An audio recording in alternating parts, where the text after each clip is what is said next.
Life స్టైల్‌లో భాగంగా ఏ టైంలో ఎలాంటి హెల్త్ ప్రాబ్లమ్ వస్తుందనేది మనం ఊహించలేకపోతున్నాం. రీసెంట్ టైంలో వచ్చిన కోవిడ్ వల్ల ఎన్ని లక్షల మంది హెల్త్ పరంగా కానీ, మెడికల్ ఎక్స్‌పెన్సెస్ పరంగా కానీ ఎన్ని ఇబ్బందులు పడ్డారో మనం చూసాం. ఇలా అనుకోని ఆరోగ్య సమస్యలు ఏవైనా వచ్చినప్పుడు మనకి, మన కుటుంబ సభ్యులకి మంచి వైద్యం అందించాలంటే హెల్త్ ఇన్స్యూరెన్స్ తప్పనిసరిగా ఉండాలి. అయితే చాలామందికి ఈ హెల్త్ ఇన్స్యూరెన్స్ గురించి సరైన అవగాహన లేదు.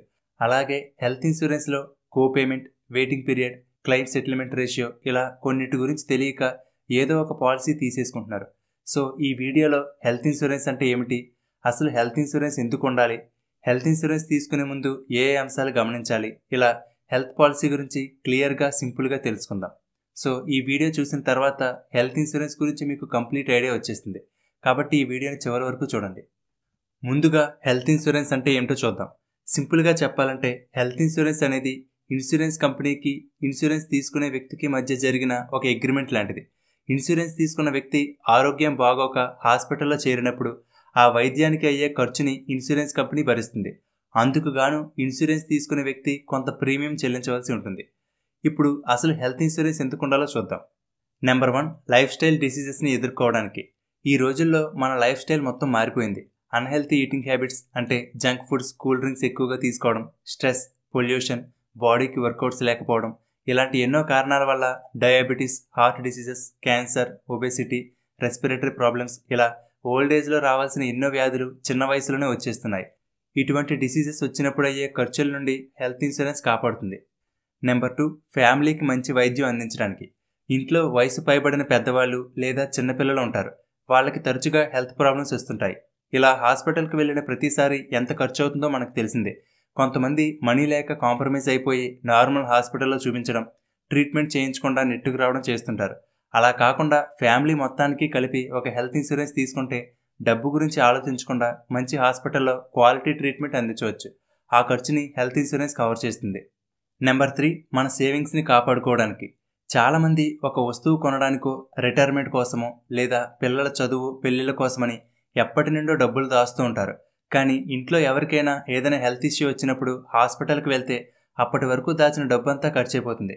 సో ఇలా మన అవసరాల కోసమని దాచుకున్న డబ్బుని కాపాడుకోవడానికి హెల్త్ ఇన్సూరెన్స్ హెల్ప్ అవుతుంది. అలాగే యంగ్ ఏజ్లో ఉండగానే ఎర్లీగా హెల్త్ ఇన్సూరెన్స్ తీసుకుంటే కొన్ని బెనిఫిట్స్ ఉంటాయి. యంగ్ ఏజ్లో హెల్తీగా ఉంటారు కాబట్టి హెల్త్ ఇన్సూరెన్స్లో పే చేయవలసిన ప్రీమియం చాలా తక్కువగా ఉంటుంది. అలాగే చాలా పాలసీలలో ప్రీ ఎగ్జిస్టింగ్ డిసీజెస్కి వెయిటింగ్ పీరియడ్ ఉంటుంది.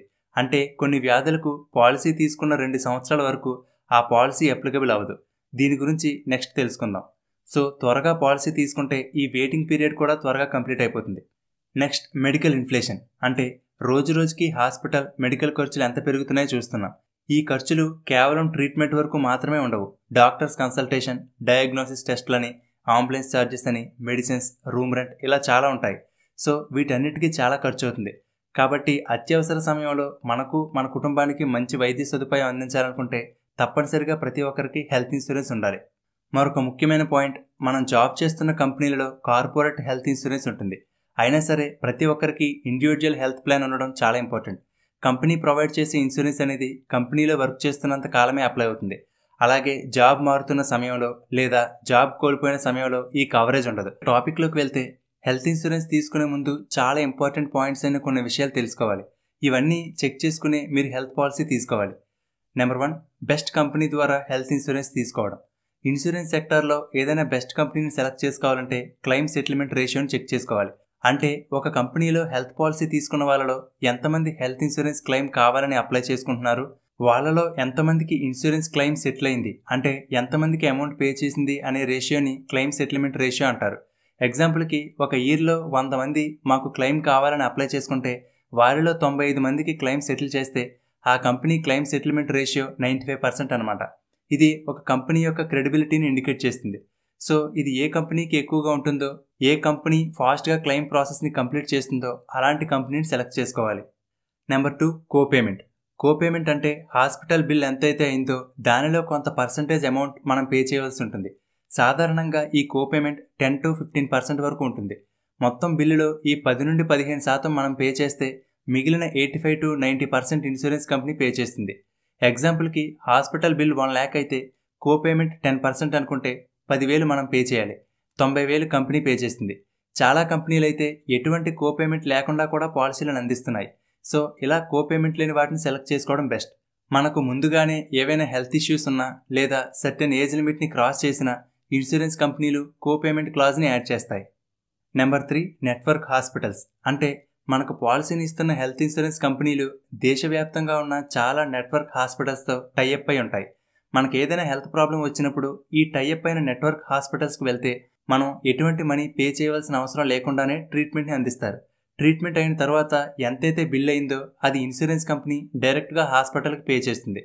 ఒకవేళ ఆ ఇన్సూరెన్స్ కంపెనీ టైఅప్ అయిన నెట్వర్క్ హాస్పిటల్స్లో కాకుండా మనం వేరే ఏదైనా హాస్పిటల్స్కి కనుక వెళ్ళినట్లయితే హాస్పిటల్లో అయ్యే ఖర్చులన్నింటికి ముందు మనం డబ్బులు చెల్లించాలి. తర్వాత ఆ బిల్స్ అన్నిటిని ఇన్సూరెన్స్ కంపెనీకి సబ్మిట్ చేస్తే మనకు ఆ అమౌంట్ని పే చేస్తారు. కానీ మెడికల్ ఎమర్జెన్సీ టైంలో సడన్గా అమౌంట్ అడ్జస్ట్ చేయలేకపోవచ్చు. కాబట్టి మనం హెల్త్ ఇన్సూరెన్స్ తీసుకునే కంపెనీకి నెట్వర్క్ హాస్పిటల్స్ ఎక్కువగా ఉన్నాయా లేదా, అలాగే మనం ఉండే ఏరియాకి దగ్గరలో ఉన్నాయా లేదా అనేది చూసుకుని సెలెక్ట్ చేసుకోవాలి. Number 4, waiting period. మనం పాలసీ తీసుకున్న తర్వాత కొంత వెయిటింగ్ పీరియడ్ ఉంటుంది.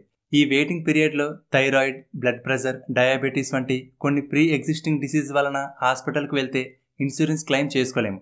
ఇవి కాకుండా నార్మల్ ఫీవర్ కానీ సర్జరీలు కానీ మరేదైనా సరే ఈ వెయిటింగ్ పీరియడ్లో క్లెయిమ్ చేసుకోవచ్చు. ఈ వెయిటింగ్ పీరియడ్ అనేది 1 నుండి 2 సంవత్సరాల వరకు ఉండవచ్చు. ఇది కంపెనీని బట్టి ఉంటుంది. సో ఏ కంపెనీ అయితే తక్కువ వెయిటింగ్ పీరియడ్తో పాలసీ అందిస్తుందో అలాగే వెయిటింగ్ పీరియడ్లో ఏ డిసీజెస్ కవర్ అవ్వచ్చో చెక్ చేసుకుని హెల్త్ ఇన్సూరెన్స్ తీసుకోవాలి. కాబట్టి త్వరగా హెల్త్ ఇన్సూరెన్స్ తీసుకుంటే త్వరగా ఈ వెయిటింగ్ పీరియడ్ కంప్లీట్ అయిపోతుంది. సో ఆల్మోస్ట్ అన్ని డిసీజెస్కి క్లెయిమ్ బెనిఫిట్స్ పొందవచ్చు. Number 5, pre and post hospitalization coverage. అంటే హాస్పిటల్లో అడ్మిట్ అవ్వడానికి ముందు అలాగే హాస్పిటల్ నుండి డిశ్చార్జ్ అయిన తర్వాత కూడా కొన్ని ఖర్చులు ఉంటాయి కదా. డయాగ్నోస్టిక్ టెస్ట్లని, ట్రీట్మెంట్, డాక్టర్ విజిట్స్, మెడిసిన్స్ వంటివి. ఇలాంటి ఖర్చులన్నీ కూడా insurance company pre and post hospitalization coverage ద్వారా పే చేస్తుంది. నార్మల్గా ఈ కవరేజ్ అనేది 30 నుండి 60 రోజుల వరకు ఉంటుంది.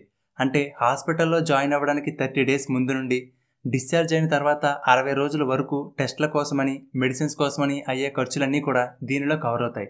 సో ఈ పాయింట్ కూడా చెక్ చేసుకోవాలి. Number 6, no claim bonus. Insurance కంపెనీలు నో క్లెయిమ్ బోనస్ని ఆఫర్ చేస్తూ ఉంటాయి. అంటే మనకి హెల్త్ ఇన్సూరెన్స్ ఉండి ఆ ఇయర్లో మనం ఒక్కసారి కూడా క్లెయిమ్ చేసుకోకపోతే, అంటే ఒక్కసారి కూడా హెల్త్ ఇన్సూరెన్స్ని యూజ్ చేసుకోకపోతే మనకి బోనస్గా కొంత పర్సంటేజ్ అమౌంట్ని సమ్ ఇన్సూర్డ్ అమౌంట్కి అంటే కవరేజ్ అమౌంట్కి యాడ్ చేస్తుంది. నార్మల్గా ఇది 10% నుండి స్టార్ట్ అవుతుంది. ఉదాహరణకి మనం 5 lakhs కవరేజ్ ఉండే హెల్త్ ఇన్సూరెన్స్ తీసుకున్నాం. అలాగే ఆ ఇయర్లో మనం ఒక్కసారి కూడా హాస్పిటల్లో అడ్మిట్ అవ్వలేదు, ఇన్సూరెన్స్ని క్లెయిమ్ చేసుకోలేదు అండ్ కంపెనీ 10% నో క్లెయిమ్ బోనస్ని ఆఫర్ చేస్తుంది అనుకుందాం. సో ఫస్ట్ ఇయర్ ఎటువంటి క్లెయిమ్ చేసుకోలేదు కాబట్టి 10% నో క్లెయిమ్ బోనస్ అంటే 5 లక్షలకి 10% అంటే 50,000 అమౌంట్ని 5 lakhs సమ్ ఇన్సూర్డ్కి యాడ్ చేస్తుంది. అంటే మనకి ఇప్పుడు 5,50,000 రూపాయల కవరేజ్ ఉంటుంది. ఒకవేళ నెక్స్ట్ ఇయర్ కూడా ఎటువంటి క్లెయిమ్ చేసుకోకపోతే ఆ ఇయర్కి మరొక 50,000 సమ్ ఇన్సూర్డ్కి యాడ్ అవుతుంది. అంటే అప్పుడు మనకు 6 lakhs కవరేజ్ ఉంటుంది. అలా మనం ఎటువంటి క్లెయిమ్ చేసుకోకపోతే ఇయర్కి పెరుగుతూ మ్యాక్సిమం 50% లేదా 100% వరకు సమ్ ఇన్సూర్డ్కి యాడ్ అవుతుంది.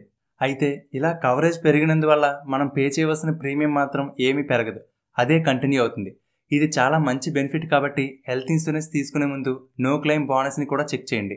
Next, right insurance amount. అంటే మనం హెల్త్ ఇన్సూరెన్స్ తీసుకునే ముందు మనకి ఎంతవరకు హెల్త్ కవరేజ్ అవసరం ఉంటుంది అనేది చూసుకోవాలి. మనం యంగ్ ఏజ్లో ఉంటే అంత ఎక్కువగా హెల్త్ ప్రాబ్లమ్స్ రాకపోవచ్చు, కాబట్టి తక్కువ కవరేజ్ అమౌంట్ సరిపోతుంది. మరీ ఎక్కువ కవరేజ్కి వెళ్ళిపోతే చెల్లించవలసిన ప్రీమియం కూడా ఎక్కువగా ఉంటుంది. అదే ఒకవేళ ఫ్యామిలీ మొత్తానికి కలిపి పాలసీ తీసుకున్నా లేదా వయసులో పెద్దవారి కోసం పాలసీ తీసుకుంటే కొంచెం ఎక్కువ అమౌంట్ కవరేజ్ ఉండేలా పాలసీ తీసుకోవాలి.